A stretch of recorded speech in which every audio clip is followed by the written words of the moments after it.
Hello, friends. We're back with the next part of the Minolta SRT 101 series of videos. So, if you haven't seen the previous ones, I go over how I got this camera and some of the background information. And today we have the fun part. I've shot the full roll of film, got it developed yesterday. So, today we're going to look at that and check out the photos, see how they turned out. So, as I was shooting this, as I mentioned in the previous videos, I had that dummy roll of film, which wasn't actually being never got fed into the camera or used. So as I was taking this, I had just looking at using this old film camera, it kind of gave me some really appreciation for modern cameras now. Like the first thing was exposure. So exposure is just something that's on modern, mirrorless cameras, smartphone cameras, things like that. The camera will fight you. It will really fight hard to make sure it doesn't overexpose or underexpose the photo. And that was kind of a constant source of I don't want to say anxiety, but it was just it was one thing that was always in the back of my mind was, okay, getting the lens, is the aperture right? Am I, I'm always shooting at 500 500th of a second, and okay, am I getting this right? Is it going to be overexposed? Is it going to be underexposed? I think back to when I was a kid, in like elementary school or so, we would get these disposable cameras if we go on like a school trip or something like that. And I remember I would develop those, and a lot of the photos would be way too dark. Like what was I taking a picture of? I have no idea. And so I was really worried about the exposure, and that's the nice thing about modern cameras now is they'll often wash out the sky if they have to, but they really try to make sure that you can actually see something in the photo unless it's extremely dark.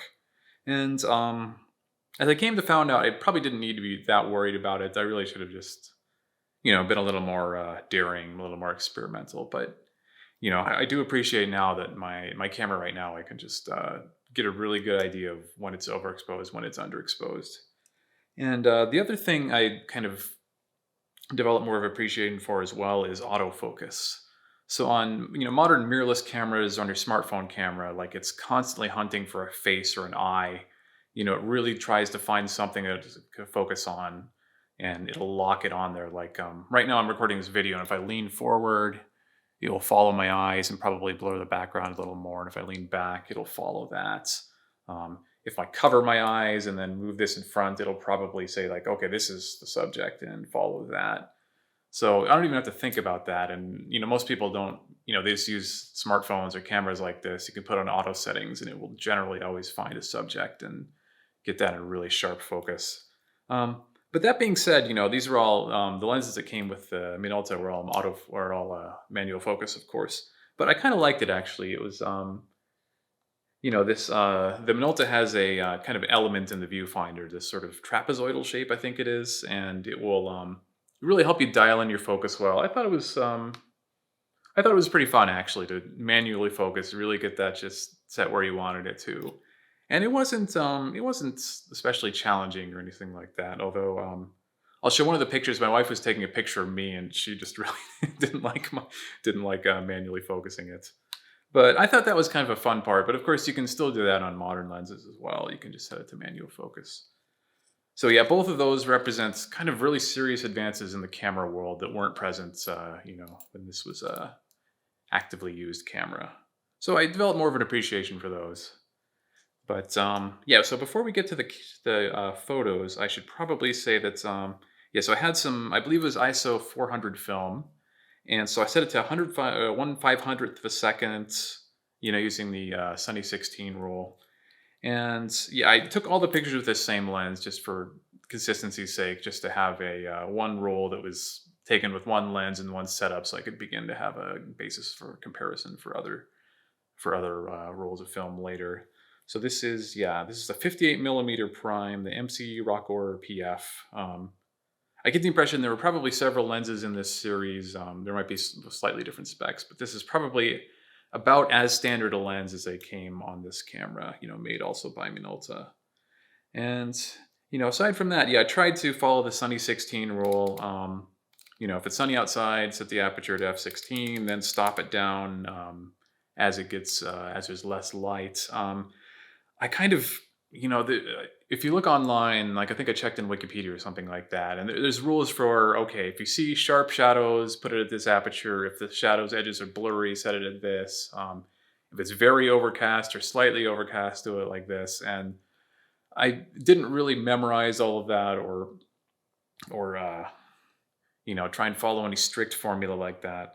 And what I found was I probably could have opened up the lens more. There were several pictures that were, well, fairly underexposed that I think would have benefited from more light, but I was just very terrified of, taking a shot and then finding out just almost solid white or something like that. And I really shouldn't have been that worried, but I was.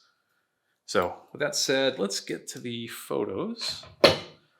So I took them in to get developed at the same shop I took the camera into. They offered they have a service where they scan the negatives, or I guess the photos maybe digitally.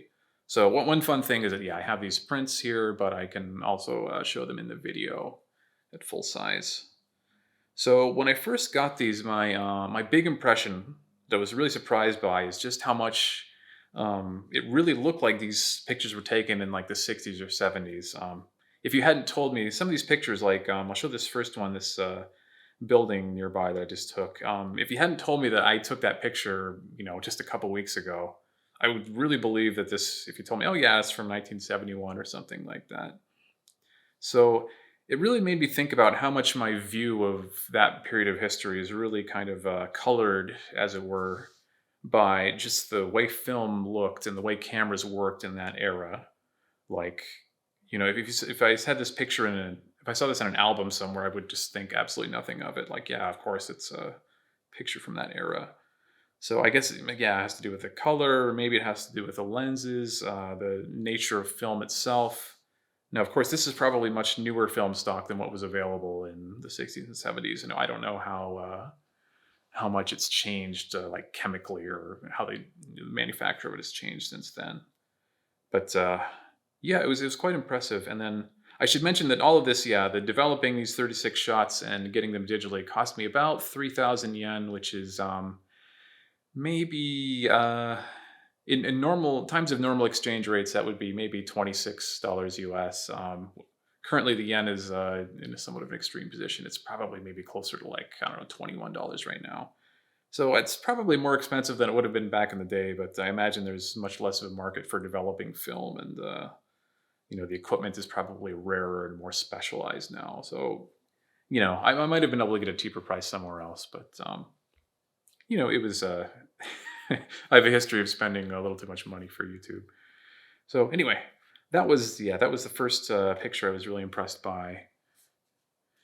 And I tried to deliberately photograph stuff that wasn't extremely modern. I was kind of hoping for these results. I was hoping that I would be able to really get photos that were indistinguishable from photos in their day. Although I think in one of these pictures you can see a satellite dish that wouldn't have existed in the 1960s or 70s. And I tried to go downtown to some of the older buildings around there. Tried to find scenes that looked like they wouldn't have changed much since then. And I'm sure someone with more knowledge could find that there are some anachronistic bits of that. And I was only able to really get a good shot of the sky that was as blue as I would like it. Of course, some of these mornings were a little hazy when I went out and took them. But it also gave me an appreciation for, if you look at any sort of great landscape great landscape photo that was shot before the era of digital, it must have been a really challenging and really technical thing to be able to get just excellent colors of, expose the sky correctly, colors of things like trees and things like that. It really must have been a lot more technically challenging to produce great landscape images back before, you could just do things digitally, edit the colors, all that kind of stuff. So kudos to people who could do that. And I imagine that you had to be much more careful with your choice of film. Your exposure had to be probably very precisely measured. And I'm sure there were plenty of film photographers who went out, shot something they thought was great, and then came back days or weeks later and found out it was just no, something was off. And another one. This was a nice one. This was it was some local pears in a small car here that's used as a what they call an unmanned. They're called Mujin Hanbai, so unmanned kiosk or something like that. You just pick up a patch of pears and leave 200 yen or something like that. So this was I had to get one of those cliche shots of looking through the mirror, and it turned out pretty well. I think the distortion of the mirror made it look a little strange, but you can see also the sky's a bit washed out, which is a little unfortunate. And then this next set, this was these are I think the flower is called red spider lilies. Is it higanbana in Japanese? So these are a common feature here in Nagano, kind of at the end of summer, like the end of September, early October. You can find a lot of these. So if you follow any Japanese photographers on Instagram, this is probably a time of year where you're going to see a lot of these pictures. And these turned out quite well. I think I was like this one especially. I tried to really get a lot of isolation from the background. I think I may have stopped this. I think I may have opened it up a little more than I was than it would have normally done. But it actually turned out pretty well. So this is the photo that made me think that okay, I really should try opening it up a little more. I should be a little more daring if it's not extremely bright light because yeah, the bokeh you can see in this lens is it's pretty nice. Some nice separation. The flower itself might have been in shade. I wish it was a little lighter. And I tried opening it up in Photoshop and brightening it up a little, but I really found that, like, I'm sure with enough technique you could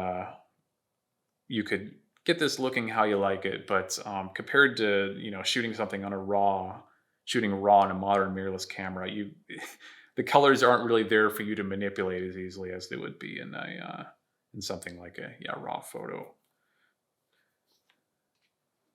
And then so this was a shot I took kind of overlooking the city here. I also took a shot with my smartphone at the same time just to provide some basis for comparison. So I don't have a camera strap. It was a little hard to take, holding this heavy camera up and then having the smartphone and trying to get it from the same perspective. So it's a bit it's not exactly the same perspective or exactly the same spot, but yeah, you can see that some of the basis for comparison here. So the film came out kind of looking kind of dramatic and interesting, but the smartphone colors are much more vivid. Of course, it has a much, has the sensor there. It's really trying to analyze everything, get all the colors. It's probably combining several shots into doing all that. But I thought this was, yeah, a good basis for comparison. I was going to try doing that with my mirrorless camera, my Sony, but hauling around two kind of heavy cameras at the same time was a bit much, and I think I would have maybe got some strange looks.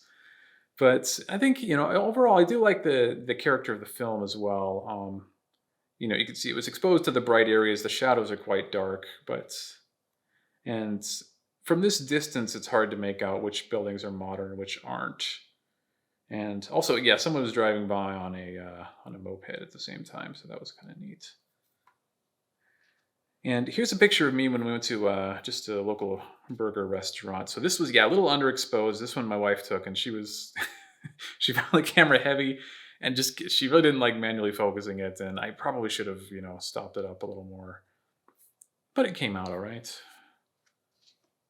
And here was this was I think right afterwards we were walking around. This is an old cigarette stand. I think this shop itself is probably long out of business, but the building was being used as a cafe. This was something I was thinking that would be somewhat emblematic of the Showa period. That would look somewhat appropriate taken on film. And yeah, now we have the sign for that burger place, which was pretty good. And this was a house, as I mentioned in the last video, there was that shot of a cat I thought I got. That this is a house with a lot of stray cats at it, and these cats were just hanging out here on the roof. And again, without those satellite dishes, I think you would be hard-pressed to tell this from a picture that was taken like 30, 40 years ago.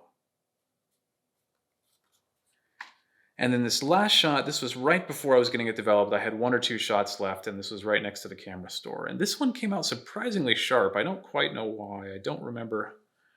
I might have stopped down to maybe f5.6 or so, but this was just this stone line with the mask out in front of some kind of, I think it was a clothing store or something like that.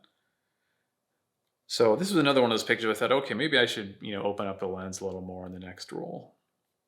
Okay, so do I want to continue using this camera? Now that I've got one lens or one roll of film developed, do I want to keep using it? Do I want to make it my primary camera? I don't think I'm going to make it my primary camera just because, the value of digital is really high, and then I can take it to kind of look at the result right away, take another photo if I need to, get it onto my computer, edit it how I like it, and then share it with other people. But I have to say, I did enjoy shooting this a lot. It was just it was kind of a slower, deliberate act. It was really kind of consciously taking every picture and trying to get it just dialed in just right. And I found that fun. I think a lot of normal people who just want a fast picture, nowadays they just use your smartphone, and that's a good thing. You can get pictures very easily. But I did enjoy using this. I think I'm going to try some of the other lenses now. It came with, I think, a 35 millimeter prime, a 200 millimeter prime, and a zoom. So I want to give all of those a shot now that I've had some experience using this. I think what I want to do in the future with this camera is take pictures of, if we're visiting something that's maybe an old temple or something like that, or there are some, here in Nagano, there's some couple of villages that are sort of preserved in sort of an old style from a couple hundred years ago, and it'd be fun to use those on them. I think, and also just I took some pictures of people, but I haven't included them just because they probably don't want to be on YouTube. So I think I want to use this, yeah, when I have the chance. With this roll, I would kind of wanted to get through it just to see how it looked, if it was going to be if they were going to be decent, or if they're going to be a complete disaster. So I think I want to use this in situations where I'm deliberately taking photos of stuff that is not especially modern, or would kind of look like it came from, the era where the camera was made. So I might go with a film with a lower ISO. I think I got a lot of grain on this at 400 ISO. On maybe it would have a 100. I really don't know. I think the roll I got apparently was geared more towards like skin tones and things like that. And maybe it's one of those things where the quality of it and the quality of it and the characteristics of it are really something that you would have to know what you're doing more to get the best out of, and maybe just maybe cheaper film would be better for someone like me. But I did enjoy it. I do want to keep using it, and if I develop another roll, maybe I'll make another video about it. And I'd say for anyone who's interested in getting into film photography or just wants to see what it's like, this is certainly an excellent option because, yeah, it's all mechanical. There is the battery, but you don't need it. And it's been fun to use. It's fun to develop. It's fun to see how it turns out. So if it seems like it's something you want to try, then by all means, please do. I think it sounds like these are still quite reasonable to get secondhand, and along with the lenses too. So that was my first roll on the Minolta. So I hope you found something somewhat interesting about that. And I'll try and update you the next time I shoot another roll of this. So thanks, and see you next time.